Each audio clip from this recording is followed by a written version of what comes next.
ভাই আমার পাওনাটা এনে দিলে আমার খুব উপকার হইতো ভাই। তুই আমার কাছে জানি কই টিয়া পাস? টাকা ভাই 1030 টাকা, ঠিক আছে?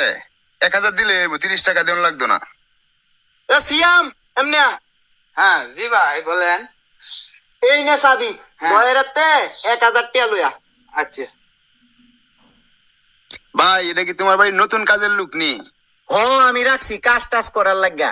খুবই গরিব, অমানবিক ফুলা, খুবই কষ্টে জীবন পার করতেছে, এই জন্য রাখছি। মাস শেষে কিছু বেতন দিমু আর কি, বুঝছস?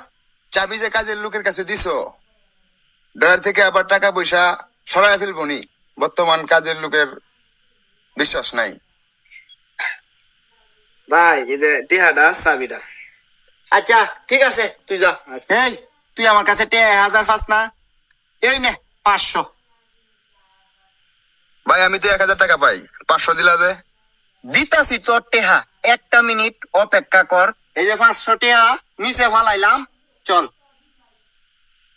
সিয়াম এই জায়গাটা পরিষ্কার কর, আর সে একটা রুমে নে, আমরা আইতাছি। আচ্ছা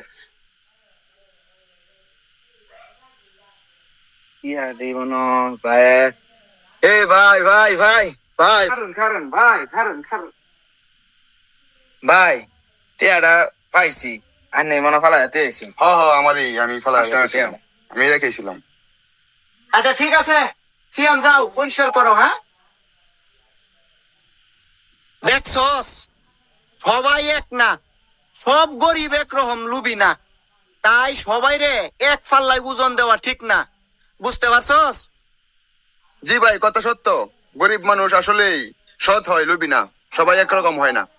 এখন বুঝছস? চল। চলেন।